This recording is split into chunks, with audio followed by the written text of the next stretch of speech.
In the last video, we graphed the results from our experiment for the relationship between mass and the period of a spring.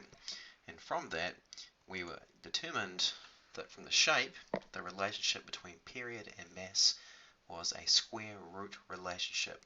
So period is proportional to the square root of mass, and that is based on that kind of curved shape there, which comes back to 0. So the next step is we want to determine what the equation of the relationship is. And in order to do that, we need to transform the variables. Now because we know that t is proportional to square root m, then what that means is that we actually have to square root all of the masses. And by plotting square root mass on the x-axis and period on the y-axis, we should hopefully get a straight line graph, and from that we can use that and the gradient of that graph to determine the equation for the relationship. So what we're going to do is we're actually going to insert a column. So right click on the B column and insert, and whack a new column right in there. This one here we're actually going to call square root. Now I'm not going to muck around trying to find the square root symbol. I'm just going to type in SQRT. So it's square root mass, and the units would be square root of kilograms. Again, quite hard to write. If you're using a stylus pen, you could write that in.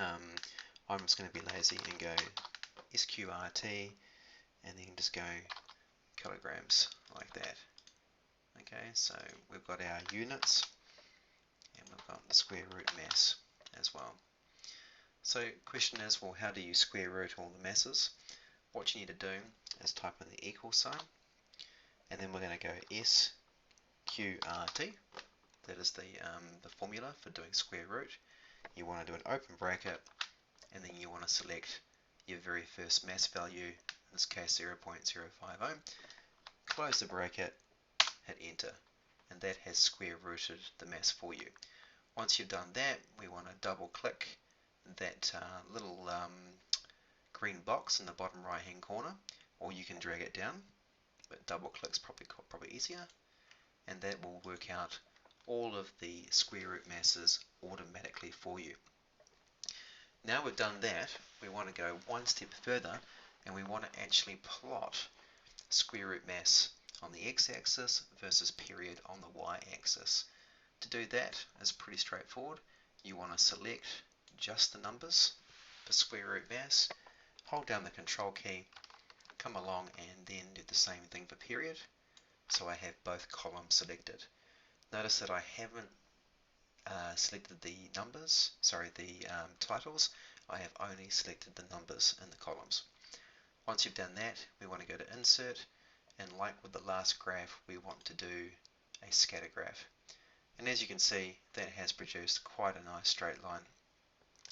Once you've done that, again like last time, we're going to move this, you could move this to a new chart or a new sheet, and I think I'll probably do that a bit later on. From here, we're going to give it a title, we're going to give it axis labels. To bring up those axis labels, hit the plus button, and we're going to choose axis titles, and you can see here we've now got our x and y values. So for the x one, this is our square root of mass, so I'm going to go SQRT mass, and the units are just going to be square root mass. If you wanted to, because square root mass is the equivalent to m to the power of a half, you could write it like that. So we might even do that now, so it'd be m, and I'm going to use the little, I call it the hat symbol. I know it's not called that, but it's above the 6 key, and then we're going to go to the power of a half, which is 0.5. That is one alternative way of doing it. So we've got square root mass, m to the power of 0.5. Again, if you have a stylus pen, you could just write that in later. On the y-axis, the y-axis hasn't changed. It is the dependent variable, and this is the period, and it's capital T, and that is measured in seconds. Okay, once you've done that, we want to give it a title. The title will be the relationship. So relationship between period and square root, so I'll do the old SQRT thing again, mass. Okay, the relationship between square root and mass. Perfect. Once you've done that, the next step is we want to put a line of best fit through that graph. Now luckily for us, Excel will do that quite happily and quite easily. You want to select the data. In fact, you probably don't have to do that. We just go straight to the plus button. We want to choose trend line, but what we're going to do is actually hit that little arrow to the right, because I'd like to go to more options. So once I've done that, I've brought up my more options. You've got the option here to choose linear, which is already done for us. And then once we've done that, we're going to scroll down. I want to display the equation on the chart. That's really important. Okay, now I've done that, I can get rid of that. And we can see that we've now got an equation on the chart. That's going to be really important for later on, because we're going to use that to actually work out what the relationship is between period and square root mass. Now what I can do straight away is fix it up a little bit. For a start, I'll make it a little bit bigger so you can see it. Now for the relationship for the graph in the previous tutorial, which gave us that curve, y is in fact the period. This number here, 2.8694, is the gradient, and I'm probably going to fix up the significant figures. Our period was rounded to 4 sig fig, our mass was rounded to 3 sig fig, so we're going to go with the least accurate value, 3 sig fig, which would make this 2.89.